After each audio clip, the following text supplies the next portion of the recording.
Hey there, everybody, and welcome to this week's Verde Live weekly talk show. Kristin Carpenter here. I'm the CEO and founder of Verde Brand Communications, the founder of the Channel Mastery podcast, and the creator of the Multi-Channel Marketing Academy. You can learn about all of those at verdepr.com or channelmastery.com. So every week in the live show, which airs on Wednesday, we're going for consistency here. We take the news headlines and we make them relevant to the specialty business leaders that comprise our incredible audience here at Channel Mastery and Verde. We touch on media, consumer behavior, and marketing, and sometimes industry stuff too. So we are obsessed with leveling the playing field here at Verde and Channel Mastery and the Multi-Channel Marketing Academy for that matter. That's the thread that ties all of this together. It is becoming more and more competitive out there. And as our brands in the specialty outdoor active lifestyle markets, or any specialty market for that matter, are continuing to try and compete with Nordstrom's, Target, Amazon, fill in the blank of major retailer or ginormous marketplace of your choice, we really need to double down on the skills that we have as specialty brand leaders. We know how to build community, we know how to serve that community, and we know how to be human. As Mark Schaefer says in his awesome book, Marketing Disruption, the most human brand wins, pretty much says it right there. The most human brand wins, and we as specialty brand leaders can always be that brand. So every week we try and provide content and great resources to help you get there. Thanks so much again for being with us today. So we're going to kick off the discussion on a podcast that I found, The Indicator from Planet Money, and all of the links will be in the YouTube caption below. Cardiff Garcia and Stacy Smith debate over the future of the U.S. economy in this podcast. And here we are a week before Election Day. I'll get into that more in a minute here. But this podcast portrays a happy and a not so happy side of the coin, so to speak. And I thought it would be apropos to touch base on this topic because we study consumer behavior every week at Verde, Channel Mastery, and also in the Academy, because that is our North Star. And our specific shopper, our specific consumer is really where we need to be focused in all of this uncertainty, pre-COVID, COVID, and after COVID. It doesn't matter. We can no longer rely on the distribution points to endear or grow or nurture our audiences. As specialty brand leaders, we have to do that ourselves. Super important. That is the foundation of how we're going to go forward and build through this challenging time. So we're getting a lot of mixed messages about the economic indicators out there and where consumer behavior is. And this podcast covered, I think, two really diametrically opposed side of this coin, but it provides some good analysis because, as you know, what I like to do is make it relevant to you as a specialty leader. So I want to start with the negative side first, because I always love to finish on a positive note because I'm a positive girl. At least I strive to be most of the time. So basically this podcast, and again, like I said, the link is in the caption below. Third quarter numbers for 2020 include the government stimulus benefits. So the numbers I'm going to share with you in the more positive notes here in a few minutes. Basically, the negative side of that is these third quarter numbers are really a reflective, they're inflated because it reflects government stimulus benefits. Okay, so the numbers might look stronger than they actually are. And again, just like any kind of data set, this can be interpreted any way that a journalist wants you to read it, depending contextually, like what they're going to do with the information. We're trying to give you the straight shooter version of it here. There are 7 million more unemployed people today than in February when the pandemic first started. Of course, that's a little Captain Obvious. Long-term unemployment is still going up. That sucks. That's a trend that we don't like to see. Consumer confidence might be up, but it's showing that there's an intention to buy. We're all wondering, though, will they continue to buy if the economy continues to show uncertainty? Great point, and a little bit of like, I don't know, what does your magic 8-ball say? We have to keep an eye on it. In specialty, especially in the active outdoor lifestyle markets, we've seen demand super consistently. We're seeing demand strong right now for anything outdoor oriented, for walking around or being outside on the snow or in cold weather. So all of our clients are seeing that at Verde Brand Communications. We're hearing it from retail. You'd have to nail down backcountry and cross-country ski gear, for example, or indoor trainers for cyclists to keep them in inventory right now. So we see demand is there, but we haven't necessarily seen if consumer confidence is going to eclipse some of that purchase power for holiday or Q1. And there's also a big split, the final point in this negative side of the podcast.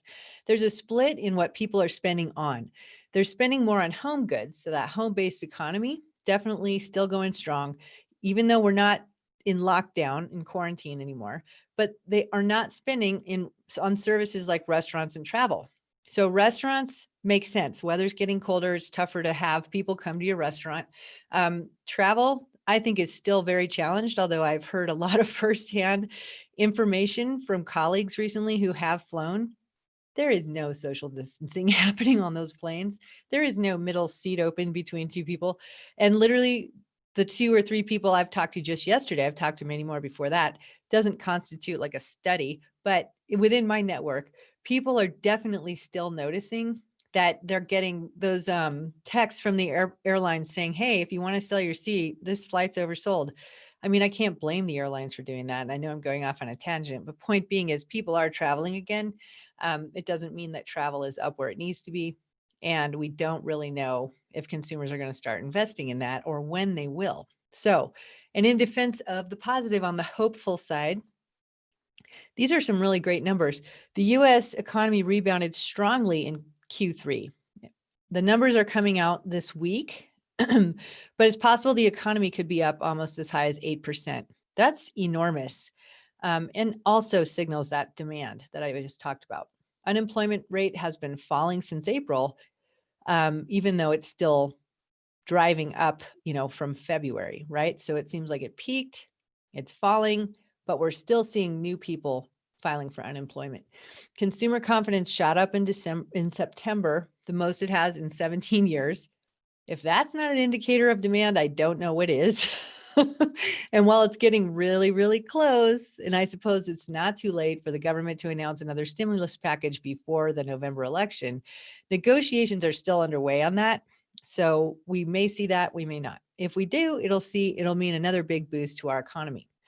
So what does this mean to you, my specialty market snowflakes? I love to call you snowflakes because we are all special snowflakes in these specialty markets, I think, if we're doing a good job with our brand. The countries and businesses within it, so the citizens and the business leaders within the United States, are all sitting and waiting for this election, okay? We want the election to be over, okay? At Verde, we're really providing counsel to our clients that while we might have election day around the corner, it is most certainly not going to be over at that time. There will be a longer, I think, I don't know how long, but some sort of extended period of ballot counting, and who knows what else is going to happen after this.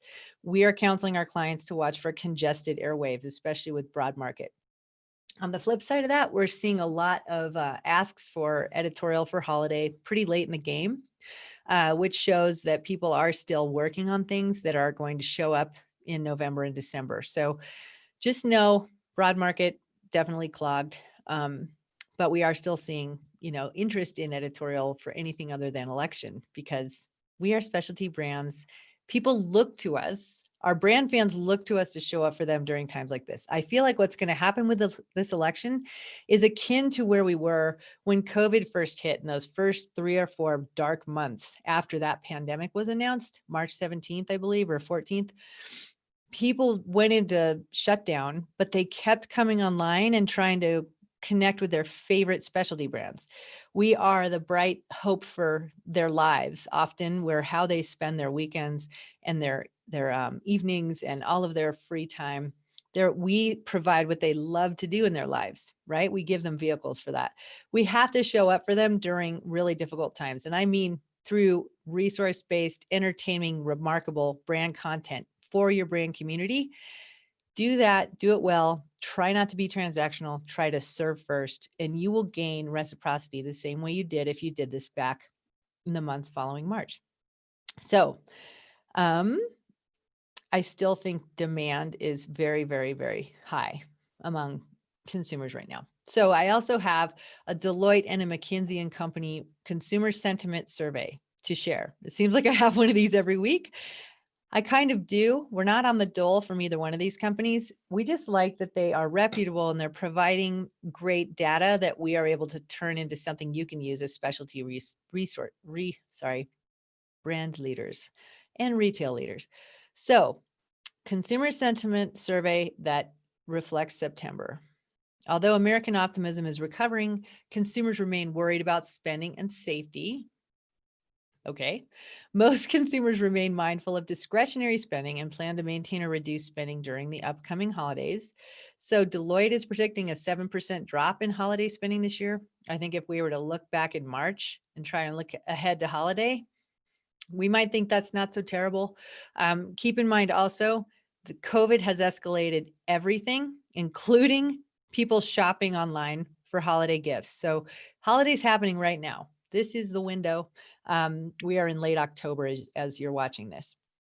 With continued pressure on household income across the nation, consumers are trying new brands and channels. I was excited to see this because we've been talking a lot on our content and through our channels to you about how consumer loyalty is up for grabs right now. And it has been since the middle of the year with COVID. Specifically, consumers, if they find a more convenient, friction-free way to obtain something they need, they are inclined to become loyal to that new solution. And the second lever is the ethical brand alignment. They're looking to their favorite brands, especially in specialty, to create the change that they want to see in the world. So with those two levers, we can now add a third. And that third is, let's see here. Consumers are trying new brands and channels because they want better value. Okay, so we have value, friction-free experience, and ethical alignment. Keep in mind, I am never going to propagate that a specialty brand puts itself on sale again and again. So when you think of value, think of other ways to bring value other than dropping your price. Think about ways to package what you're doing, package different products together, create an experience that is on brand and not on sale.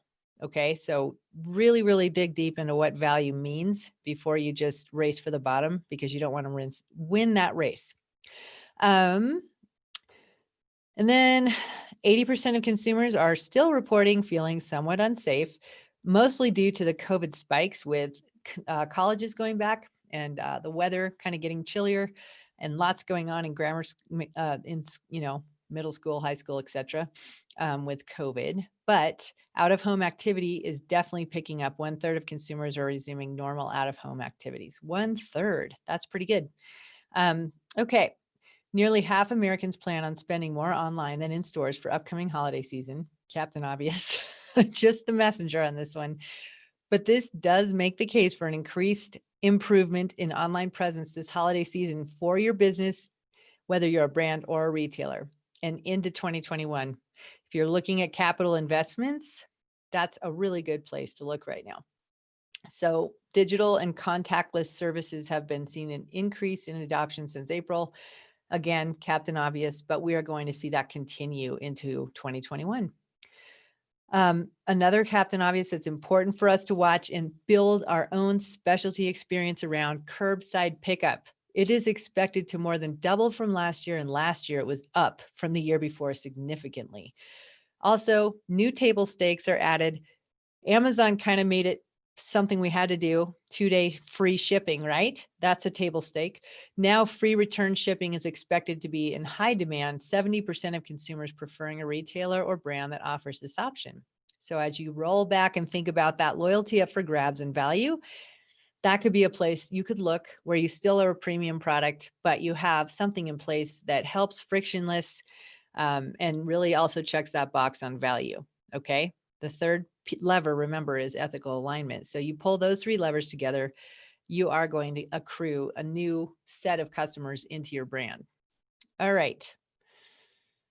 I think that's about it on the surveys. You can get every other week at verdepr.com. We offer high points from a very deep dive that we provide to our Academy students. on consumer behavior and what it means for specialty brands.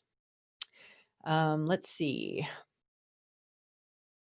All right, before I wrap up, there's one story, the former journalist in me. So I was a journalist for 10 plus years. The first 2 years were at the Durango Herald. That's right, a daily paper. So I have a very soft spot for local newspapers. The Wall Street Journal reports lawmakers want to protect local newspapers from Google and Facebook. This is definitely one that caught my eye. We've been reporting on the struggle of local newspapers since COVID-19 here through our channels at Verde. The local US news industry has lost 70% of its revenue in the last 2 decades. And today, Google and Facebook control together 77% of local digital ad revenue. It doesn't even mention what Amazon owns. So Senate Democrats are seeking to empower regulators to protect local news outlets from unfair business practices by tech giants like Google and Facebook.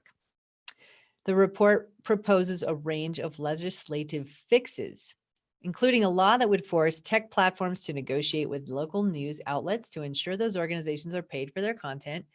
I think that's completely fair. Again, human to human wins for specialty.